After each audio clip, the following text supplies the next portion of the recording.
Assalamualaikum warahmatullahi wabarakatuh. Halo anak-anak, apa kabar kalian?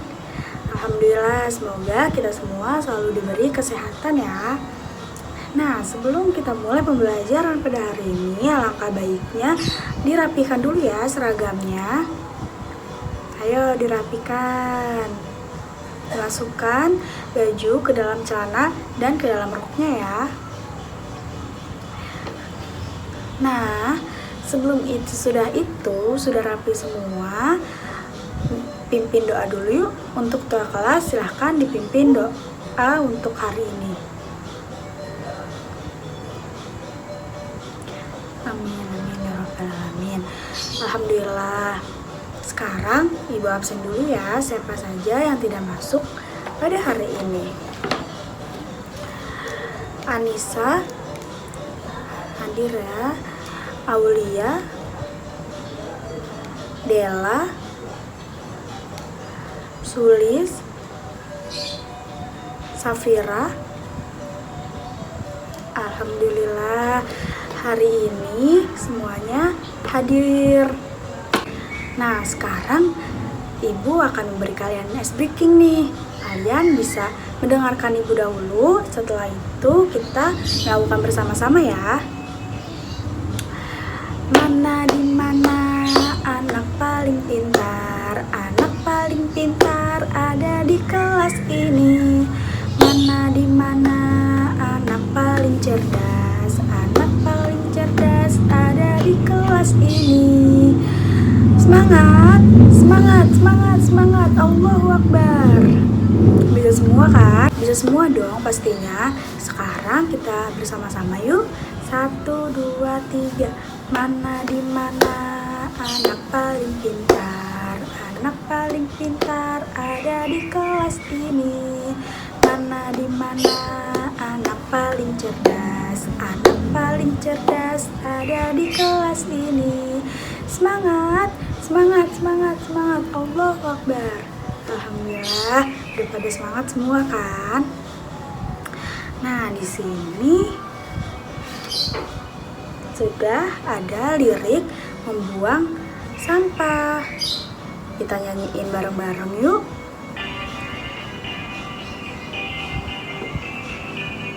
Dan membuang sampah di mana-mana. Jagalah kebersihan di lingkunganmu. Sampah di rumahmu, sampah di halaman. Sapu dan bersihkan, buang di tempatnya. Sapu dan bersihkan, buang di tempatnya. Sekali lagi ya.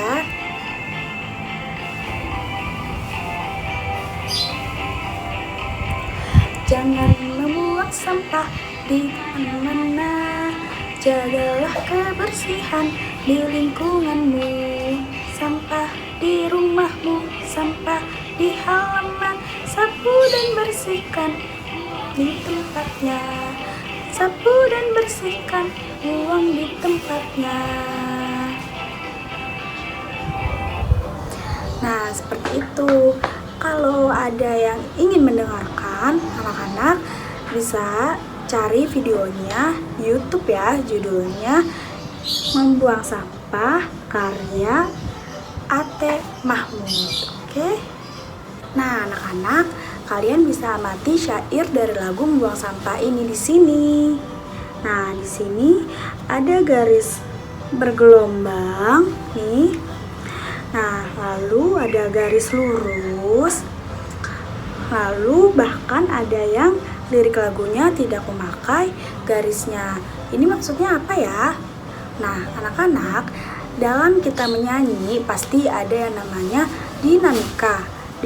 Dinamika itu menentukan tekanan kuat dan tekanan lemah pada lagu. Lagu akan terasa enak apabila ada dinamikanya. Coba anak-anak bayangkan kalau sebuah lagu itu dinyanyikan dengan kuat atau keras terus, pasti juga tidak enak didengar kan? Setuju gak nih? Setuju dong. Nah, sekarang kita pelajari tentang dinamika ya. Lagu bisa dinyanyikan dengan tekanan kuat dan tekanan lemah. Nah, tanda garis yang lurus ini Tanda garis itu berarti dinyanyikan keras. Lalu tanda yang bergelombang ini dinyanyikan lembut, dan baris yang tidak bertanda itu dinyanyikan biasa. Nah, pada lagu ini terdapat dinamika. Dinamika berhubungan dengan tekanan kuat dan lemah saat menyanyikan lagu. Saat diberi tekanan kuat, lagu dinyanyikan dengan keras. Saat diberi tekanan lemah, lagu dinyanyikan dengan lembut. Dengan adanya dinamika, lagu menjadi semakin enak didengar. Jadi, kalau ingin membuat lagu, anak-anak harus mengerti dulu nih tentang dinamika lagu. Setuju atau tidak nih? Setuju dong pastinya. Nah, di sini sudah ada percakapan antara kecoa dan cicak. Sekarang kita baca bareng-bareng yuk. Apa sih isi dalam percakapan ini? Nah, di sini cicak bertanya kepada kecoa, "Mengapa di sekitarmu banyak sampah dan kecoa?" Lalu kecoa bilang, "Manusia selalu membuang sampah ke sini." Lalu cicak bertanya lagi, "Jika kamu jadi manusia, apa yang akan kamu lakukan?" Lalu kecoa menjawab, "Aku akan membuang sampah ke tempatnya. Kalau tidak, rumah akan kotor dan bau. Rumah juga akan menjadi sarang penyakit karena banyak kuman." Lalu cicak memberi pendapat, setuju kita harus membudayakan hidup bersih dan sehat. Nah, anak-anak, apa sih isi dan maksud dalam percakapan kecoa dan cicak ini? Ya, mereka membahas tentang membuang sampah sembarangan, tentang manusia yang selalu membuang sampah sembarangan. Nah, di sini si kecoa ini berandai-andai jika dia menjadi manusia, dia akan selalu membuang sampah ke tempatnya, yaitu ke tempat sampah. Karena menurut kecoa, dengan rumah yang kotor dan bau akan dapat menimbulkan penyakit karena terdapat banyak kuman dari rumah kotor dan bau. Nah, makanya kita harus membudayakan hidup bersih dan sehat. Nah, selanjutnya nih ada contoh rumah yang bersih dan sehat. Apa saja sih ciri-cirinya? Ada yang tahu nggak? Coba Dimas. Benar sekali. Contohnya itu tidak ada sampah berserakan, debu selalu dibersihkan, peralatan rumah tangga tertata dengan rapi, dan rumah dicat dengan warna yang bagus. Nah, itu ya contohnya, pintar banget Dimas. Nah, selanjutnya nih di sini ada contoh rumah yang tidak bersih. Ciri-cirinya apa saja sih? Pastinya kebalikan dari rumah yang bersih. Siapa yang bisa jawab? Baik, Aulia, coba dijawab. Benar sekali. Ciri-cirinya itu rumah yang kotor itu debu yang tidak dibersihkan, rumah yang sampahnya berserakan, peralatan rumah tangga yang tidak tertata dengan rapi, lalu cat tembok rumahnya pun banyak yang rusak. Nah, selanjutnya ada bacaan hindari rumah yang tidak bersih. Sekarang anak-anak dibuka ya tematiknya. Siapa yang ingin membaca bacaan ini? Ayo, siapa? Baik, Suli, silahkan dibaca ya.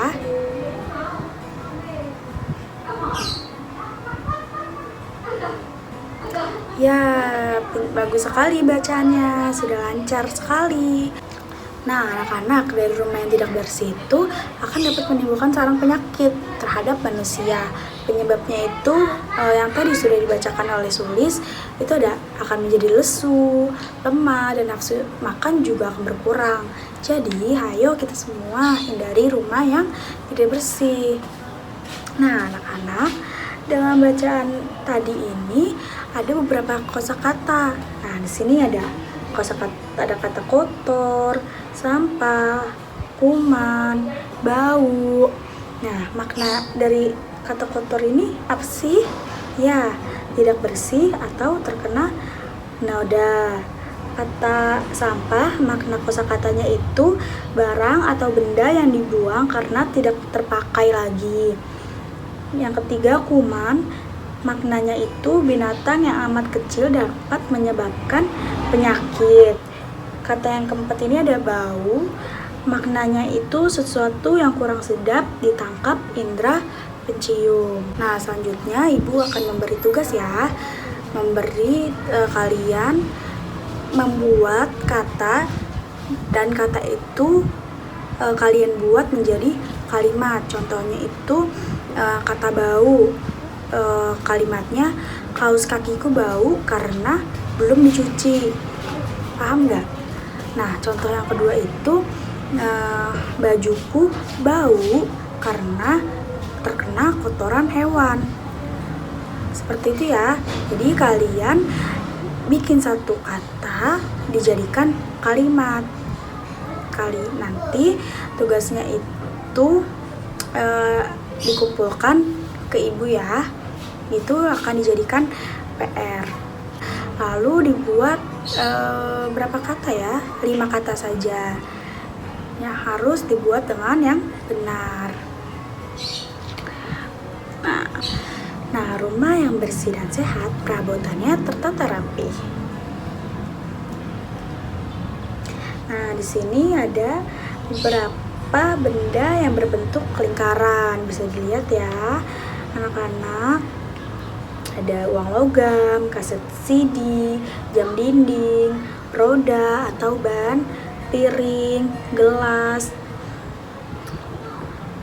mangkuk, pizza. Nah, di sini ada benda yang berbentuk persegi juga. Nah, di sini ada jam dinding, jendela.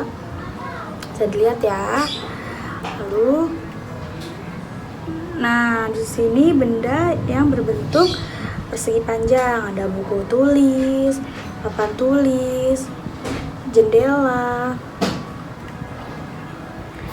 Nah, ini benda yang berbentuk segitiga. Udah bisa ya, bisa tahu gitu mana yang bentuk lingkaran, mana yang bentuk persegi panjang, segitiga. Nah, sekarang kita pelajari bersama-sama tentang bangun datar. Nah, bangun datar memiliki yang namanya ruas garis atau sisi. Namanya ruas garis itu yang membatasi suatu bidang. Ruas garisnya yang mana sih? Nah, ini nih. Ruas garisnya itu yang di sini. Nah, kita masuk ke contoh ya. Nah, di sini ada gambar segitiga. Berapa sih ruas garis dari segitiga ini? Kita hitung bareng-bareng ya. Ada 1, 2, 3. Jadi ada berapa sisi dari bangun datar segitiga? Ya benar, ada 3. Lalu di sini ada gambar keset. Nah, bisa dilihat keset ini termasuk dalam bangun datar apa sih? Ya, keset ini termasuk bangun datar persegi panjang. Ada yang tahu berapa sisi dari keset atau bangun datar persegi panjang ini? Ya, benar sekali. Ada 4. Kita hitung yuk. Ada 1, 2, 3, 4. Benar sekali. Nah, selanjutnya di sini ada gambar kain lap. Ini bangun datar apa sih? Ini adalah bangun datar persegi. Ada berapa sisi dari bangun datar persegi ini? Benar sekali, ada 4. 1, 2, 3, 4. Ini ada gambar layang-layang. Ada berapa ya sisi dari layang-layang? Ada 1, 2, 3, 4. Ada 4. Nah, selanjutnya ada gambar jajar genjang. Di sini ada berapa sih sisi dari bangun datar jajar genjang? Ya, Aulia, benar sekali, ada 4. Kita hitung bareng-bareng ya. 1, 2, 3, 4. Jadi bangun datar jajar genjang itu mempunyai 4 sisi. Selanjutnya trapesium. Nah, ada berapa sisi ya? Kita hitung bareng-bareng yuk. 1, 2, 3, 4. Ada 4 juga ternyata sisinya. Nah, kita hitung bareng-bareng yuk. Sisi dari segi 5 ini 1, 2, 3, 4, 5. Ternyata sisinya ada 5 sesuai namanya segi 5. Nah, selanjutnya ini ada lingkaran. Ada yang tahu nggak sisi dari bangun datar lingkaran? Ya, benar sekali. Berarti hanya ada 1 sisi dari lingkaran. Sekarang Ibu kasih tugas ya. Buka tematik kalian halaman 27. Di sini ada tunjukkanlah ruas-ruas garis pada bangun-bangun datar. Nah, kalian kerjain sekarang ya. Yang sudah bisa dikumpulkan ke Ibu.